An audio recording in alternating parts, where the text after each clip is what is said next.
Hello दोस्तों, welcome to our YouTube channel Coding Mantras. आज की इस वीडियो में हम स्ट्रिंग के बारे में देखेंगे। स्ट्रिंग के लिए हमें सबसे पहले लाइब्रेरी इंक्लूड करनी होगी, हैश इंक्लूड स्ट्रिंग। और यहाँ पर हम स्ट्रिंग को कैसे डिक्लेयर करते हैं ये देख लेते हैं। स्ट्रिंग को डिक्लेयर करने के लिए हमें स्ट्रिंग नाम का कीवर्ड लेना होगा और उसके बाद में वेरिएबल का नेम, और उसे हम डेफिनेशन देनी है उस टाइम उसी वक्त, तो हम इक्वल्स टू और उसका वैल्यू देंगे, स्ट्रिंग का वैल्यू। जैसे कि हम यहाँ पर हेलो ले लेते हैं, और जब भी हमें स्ट्रिंग को प्रिंट करना है तो हम सी आउट स्टेटमेंट, जैसे हमने पहले भी देखा है, और स्ट्रिंग वेरिएबल का नेम, बस इतना ही करना है बेसिक, और हम रन कर सकते हैं। तो हमारा आउटपुट हमें मिल गया है हेलो, जो कि स्ट्रिंग प्रिंट हो रही है यहाँ पर। अगर हमें स्ट्रिंग का इनपुट लेना है यूजर से, तो उस टाइम हम क्या करेंगे, सी इन का यूज करेंगे। जैसे कि मैं यहाँ पर आपको दिखाता हूँ, सी इन str1। तो मैंने यहाँ पर स्ट्रिंग ले रहा हूँ str1, तो इसका आउटपुट नीचे प्रिंट करूंगा मैं। यहाँ पर दे देता हूँ मैं एंटर स्ट्रिंग, और अभी रन कर देता हूँ। तो ये पूछ रहा है कि एंटर स्ट्रिंग, मैंने यहाँ पर दे दिया हेलो। हाँ, हमें ये स्ट्रिंग यहाँ पर भी प्रिंट हो चुकी है, हमारी स्ट्रिंग नाम की। तो हम क्या करते हैं, अभी एंटर स्ट्रिंग में और एक स्ट्रिंग एंटर करके देख लेते हैं वर्क करती है या नहीं। तो यहाँ पर ये पूछ रहा है एंटर स्ट्रिंग, तो मैं यहाँ पर हेलो वर्ल्ड दे देता हूँ, लेकिन इसने सिर्फ हेलो ही प्रिंट किया। ऐसा क्यों? क्योंकि जब भी इसके बीच में कहीं स्पेस आ जाती है तो वो ब्रेक कर जाता है यहाँ पर, और सिर्फ इसी स्ट्रिंग को पकड़ लेता है कि ये एक स्ट्रिंग, इतनी ही स्ट्रिंग है, आगे का वर्ड उसे कुछ पता ही नहीं है, ऐसे वो करता है, और ये प्रिंट कर देगा हेलो को। तो अब इस चीज को ओवरकम करने के लिए हम क्या कर सकते हैं, तो हमारे पास एक और ऑप्शन है जिसे हम सी प्लस प्लस में यूज कर सकते हैं स्ट्रिंग को इनपुट लेने के लिए। तो हम करते हैं उसे गेट लाइन, और सबसे पहले किस ऑपरेटर से सी इन से ले रहे हैं हम, और वैल्यू किस वेरिएबल में, str1 में। तो हम दे देंगे, और उसके बाद में इसे सेमीकोलन देके क्लोज करेंगे, और इसे हम अभी रन करते हैं। तो इसने क्या पूछा, एंटर स्ट्रिंग, तो मैं यहाँ पर अभी हेलो वर्ल्ड दे देता हूँ। तो आप देख सकते हैं कि ये सही से वर्क कर रहा है, क्योंकि इसने हेलो वर्ल्ड प्रिंट कर दिया। तो जब भी हमें स्ट्रिंग के बीच में स्पेसेस होंगे तो हम गेट लाइन का यूज करते हैं पूरा इनपुट लेने के लिए। और जैसे कि स्ट्रिंग एक साथ ही है, मतलब उसमें कोई भी स्पेसेस नहीं है, तो हम सी एन का यूज कर सकते हैं। तो यहाँ पर और भी स्ट्रिंग के ऑपरेशंस है, जैसे कि हम देख सकते हैं कि अगर कोई दो स्ट्रिंग है, जैसे कि str1 इज इक्वल्स टू, हम मान लेते हैं हेलो है, और str2 जो है स्ट्रिंग, वो है सेम हेलो। लेकिन अभी हमें चेक करना है कि ये दोनों इक्वल है या नहीं है। तो हम क्या करेंगे, हमारे पास एक फंक्शन है सी प्लस प्लस का, कंपेयर नाम का, str1 डॉट कंपेयर। जब भी हम इसे रन करते हैं तो ये क्या करता है, एक आउटपुट देता है। अगर इसका आउटपुट 0 है, मतलब ये क्या कह रहा है कि स्ट्रिंग जो है इक्वल है, और जब भी आउटपुट 1 होता है तो उसका मतलब है कि स्ट्रिंग नॉट इक्वल है।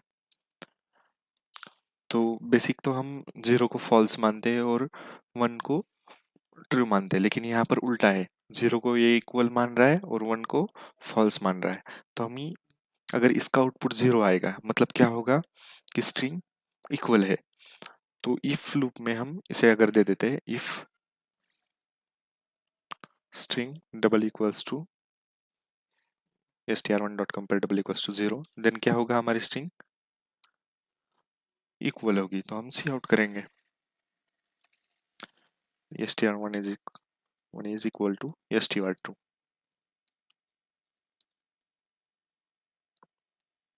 और हम इसे रन कर देते हैं। यहाँ पर आउट, सॉरी, हमने यहाँ पर str1 डॉट कंपेयर तो दे दिया, लेकिन यहाँ पर हमने एक चीज मिस कर दी कि हमें कंपेयर किसके साथ करना है। तो हमें कंपेयर किसके साथ करना था, str2 के साथ। उसे हमें पैरामीटर में पास करना होता है str2 को, और इसके बाद हम उसे रन करेंगे। तो आप देख सकते हैं कि str1 is equal to str2 और ये नीचे वाला ये सी आउट str1 ये प्रिंट हो रहा है यहाँ पर। इसे हम हटा देते हैं। तो आप देख सकते हैं str1 is equal to str2 print हो गया क्योंकि ये दोनों स्ट्रिंग इक्वल है। अगर मैं यहाँ पर h को भी चेंज कर देता हूँ हेलो में, तो ये इक्वल नहीं होगी क्योंकि इनका केस चेंज है, मतलब ये अपर केस है और ये लोअर केस है, तो ये इक्वल नहीं होंगी उस केस में। यहाँ पर कुछ भी आउटपुट नहीं आया क्योंकि इसने यहाँ पर हमने आउटपुट कुछ दिया नहीं है। इसके लिए मैं दे देता हूँ cout str1 is not equal to str2।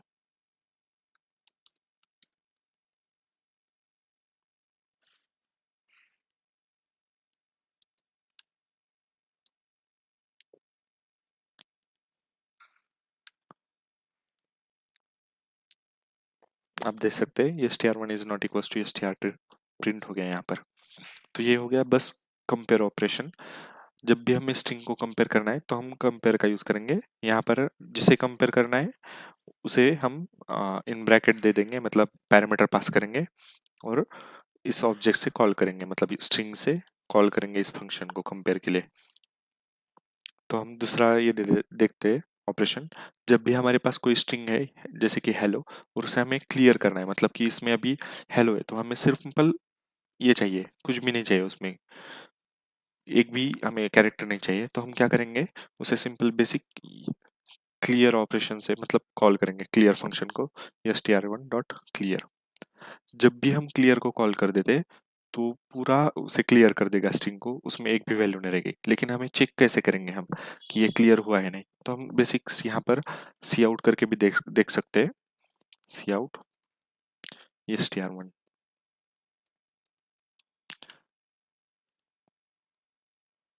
तो हमारा फंक्शन तो रन हो चुका है लेकिन हमारे पास कोई भी स्ट्रिंग प्रिंट नहीं हुई क्योंकि क्लियर हो चुका है ये पूरा str1। तो हमें चेक करना है अभी एम्प्टी ऑपरेशन, जैसे कि एम्प्टी हो जाती है स्ट्रिंग तो क्या होता है कि उसमें कोई भी वैल्यू नहीं रहती। तो str1 हमारा क्लियर ही कर रहा है, तो हम चेक करते हैं कि एम्प्टी ऑपरेशन इसमें वर्क करता है या नहीं। तो हम क्या करेंगे, इफ जब भी हम एम्प्टी को कॉल करते हैं str1 डॉट एम्प्टी, ये क्या करेगा बताएगा हमें कि ये जो वैल्यू है अगर 0 आती है इसका मतलब है कि ये एम्प्टी नहीं है, नॉट एम्प्टी, और 1 आती है तो इसका मतलब है कि एम्प्टी है। ये पूछ रहा है, मतलब इज एम्प्टी ये ऑपरेशन है इसका, ये पूछ रहा है। तो हम इसे अभी देख लेते str1 डॉट एम्प्टी चेक करते double equals to 1 cout str1 is empty.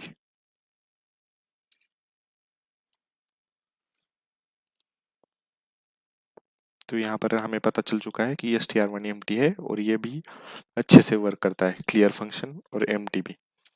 तो यहाँ पर हम दूसरे स्ट्रिंग के ऑपरेशंस देख लेते हैं, जैसे कि इरेज। जब भी मुझे यहाँ से मतलब इससे यहाँ तक की वैल्यूज नहीं चाहिए, मुझे सिंपल h और o ही चाहिए, बाकी की वैल्यूज नहीं चाहिए, तो मैं इस वक्त क्या करूँगा, इरेज फंक्शन को यूज करूँगा।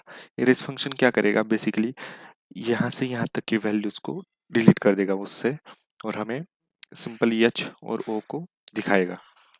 तो हमें जब भी इरेज फंक्शन को कॉल करते हैं तो उसमें दो इनपुट्स होते हैं, जैसे कि इरेज में सबसे पहले वो पूछेगा कि कौन से इंडेक्स से आप स्टार्ट करना चाहते हो। तो हमारा इंडेक्स कौन सा है, ये 0 फर्स्ट, तो ये हो गया फर्स्ट इंडेक्स।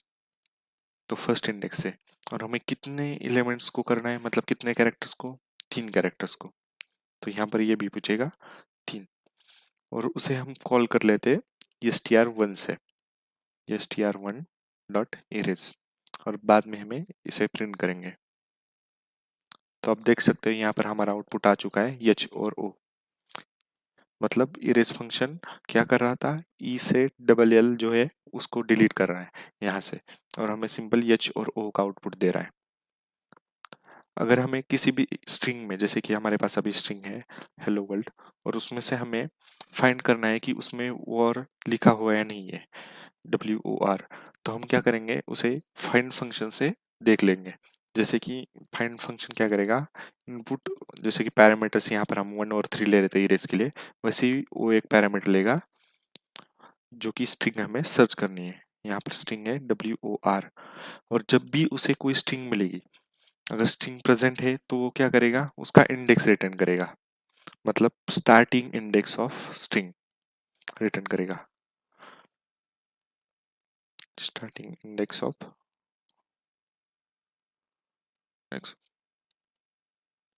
स्ट्रिंग। तो हम इसे आउटपुट करके देख लेते हैं।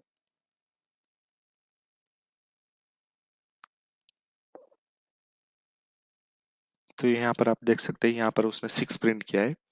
इसे हम हटा लेते हैं पहले। तो इसने यहाँ पर 6 दे दिया है। तो हम देखते हैं यहाँ पर कि W कहाँ से स्टार्ट हो रहा है, 3 4 5, और यहाँ पर हो गया उसका 6th इंडेक्स W से स्टार्ट हो रहा है। तो उसने सबसे पहले ये मैच करके देख लिया, WOR वो मैच हो रहा है यहाँ से यहाँ तक। तो उसका सबसे पहला इंडेक्स क्या है, W का। तो उसने उसका इंडेक्स यहाँ पर हमें रिटर्न कर दिया 6 बोल के। तो अब हम इंसर्ट का ऑपरेशन देख लेते हैं। मतलब जैसे कि अभी मुझे क्या करना है, यहाँ पर वैल्यू को इंसर्ट करना है, कौन सी भी, जैसे कि मैं यहाँ पर बताता हूँ हेलो इन वर्ल्ड, ये देना है मुझे। तो मुझे इस इंडेक्स पे वैल्यू को इंसर्ट करना है। तो जब भी हम ऐसे करना चाहते हैं तो हम इंसर्ट फंक्शन का यूज करते हैं, str1 डॉट इंसर्ट। तो उसमें 2 पैरामीटर्स होते हैं, एक जिस इंडेक्स पे हमें इंसर्ट करना है। तो ये इंडेक्स क्या हो गया, अभी हमने देखा था W का 6 है, तो ये स्पेस का कितना होगा, 5th होगा। और हमें कौन सी वैल्यू इंसर्ट करनी है वो देना है, जैसे कि मैं इन देता हूँ और उसके बाद में एक स्पेस, अच्छे से वर्क हो इसलिए। और हम इसको प्रिंट करेंगे स्ट्रिंग को। तो अब मैं इसके रन करके देखता हूँ। सॉरी, हमने यहाँ पर सेमीकोलन नहीं दिया, सेमीकोलन। तो ये दे रहा है हमें आउटपुट हेलो इन वर्ल्ड। मैं इसे ये दे देता हूँ। तो आप देख सकते हो यहाँ पर इसने प्रिंट कर दिया हेलो इन वर्ल्ड। तो हम इंसर्ट ऑपरेशन का यूज करके हम किसी भी स्ट्रिंग में वैल्यूज इंसर्ट कर सकते हैं, बस हमें उसका इंडेक्स पता होना चाहिए। अगर मुझे ये पता करना है कि इस स्ट्रिंग की लेंथ कितनी है, तो हम क्या करते हैं कि उसकी लेंथ चेक करने के लिए हमारे पास एक फंक्शन है str1 डॉट लेंथ, या फिर हम str1 डॉट साइज का भी यूज कर देते हैं।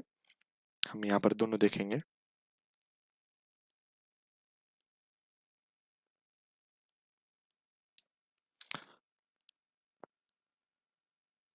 आप देख सकते हैं इसने 11 प्रिंट कर दिया।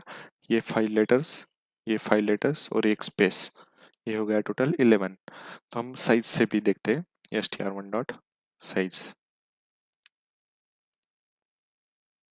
ये भी 11 दे दिया।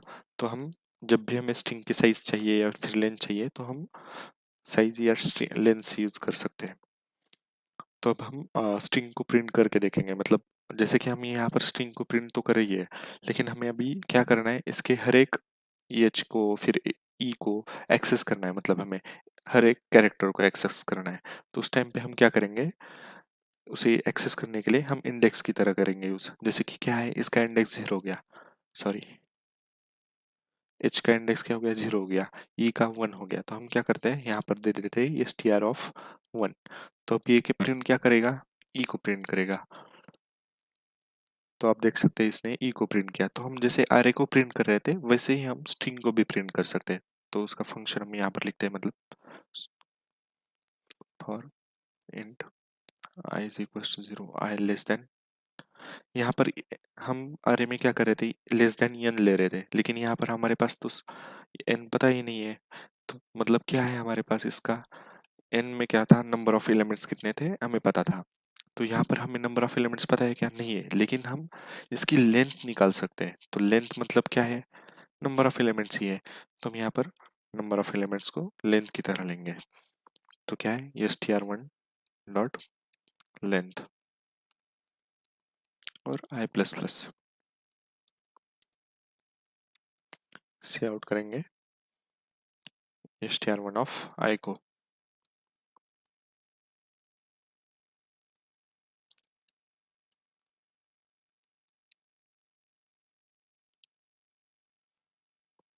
आप देख सकते हो यहाँ पर हर एक वैल्यू प्रिंट हो चुकी है, HELLO।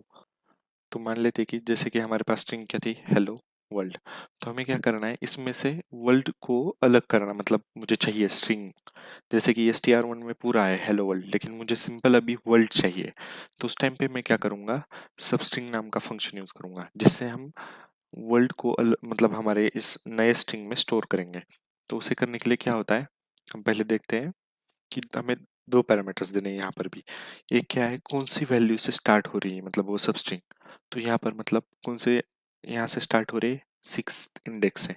तो हमारे पास एक वैल्यू पैरामीटर हमें मिला है 6th इंडेक्स से, और उस सब स्ट्रिंग की लेंथ कितनी है, तो यहाँ पर लेंथ क्या है उसकी, 5 है। तो हम उसे 5 देंगे। ये हमारा हो जा मतलब दो पैरामीटर जो है वो सब स्ट्रिंग के हमें मिल जाए। तो हम उसे कॉल कैसे करते हैं, इस फंक्शन को, जो भी हमारे स्ट्रिंग का वेरिएबल नेम है उसका, फिर डॉट और सब str, जो भी हमें स्ट्रिंग की सब स्ट्रिंग को कन्वर्ट करके देगी। और उसे हम नए वेरिएबल में स्टोर करेंगे, स्ट्रिंग str2 में। और हम यहाँ पर str2 को प्रिंट कर देते हैं।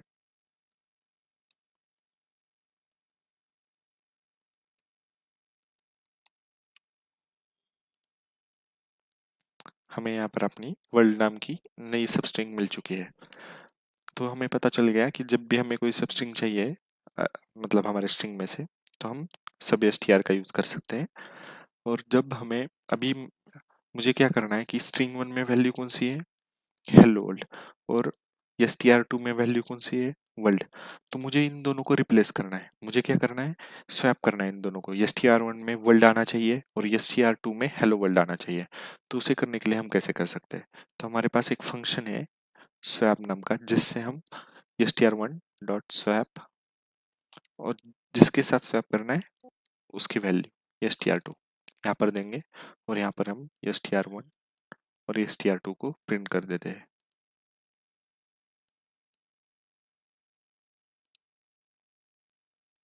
आप देख सकते हैं अभी str1 की वैल्यू कौन सी प्रिंट हुई है, वर्ल्ड, और str2 की कौन सी हुई है, हेलो वर्ल्ड। जबकि हमारी str1 की वैल्यू हेलो वर्ल्ड थी। ऐसा क्यों हुआ, क्योंकि हमने यहाँ पर स्वैप फंक्शन को कॉल किया है। तो हम जब भी हमारे पास कोई स्ट्रिंग है जो कि नंबर्स से बनी हुई है, जैसे कि हम मान लेते हैं 623, और हमें उसे कन्वर्ट करना है नंबर्स में, मतलब जैसे कि अभी ये क्या है, स्ट्रिंग है, उसमें अगर मैं ऑपरेशन परफॉर्म करूंगा +2 का, तो क्या आएगा, यहाँ पर +2। तो ये क्या आएगा कि यहाँ पर 6232 आएगा, प्रिंट होगा उसका आउटपुट 6232। लेकिन मैं क्या चाहता हूँ, जब भी मैं यहाँ पर +2 करूँ यहाँ पर ऐसे, तो 623 में ऐड होके इसका आउटपुट आ जाए 625। तो उसके लिए क्या है, हम बेसिक फंक्शन यूज करते हैं सी प्लस प्लस में, stoi। तो मैं इसे देखता हूँ, int x is equal to stoi of str1। तो ये फंक्शन क्या करेगा, str1 जो है उसको चेंज करके कन्वर्ट कर देगा 623 में टाइप कास्ट की तरह, और हमारी वैल्यू स्टोर हो जाएगी x वेरिएबल में। तो मैं यहाँ पर x+2 को प्रिंट कर देता हूँ। तो आप देख सकते हैं यहाँ पर वैल्यू 625 प्रिंट हो चुकी है, और ये मतलब stoi वर्क कर रहा है यहाँ पर स्ट्रिंग्स पे, जो कि कन्वर्ट कर रही है उसे नंबर्स में। तो हमने तो देखा कि किसी नंबर को हम, सॉरी, किसी अरे मतलब स्ट्रिंग को हम नंबर्स में कन्वर्ट कर रहे हैं, लेकिन जब भी हमें किसी नंबर्स को अगर स्ट्रिंग में कन्वर्ट करना है तो हम कैसे करेंगे, यहाँ पर हम अभी देखेंगे वो, कि हमारे पास अभी नंबर है 623, और मुझे क्या करना है कि इसको कन्वर्ट करना है स्ट्रिंग में।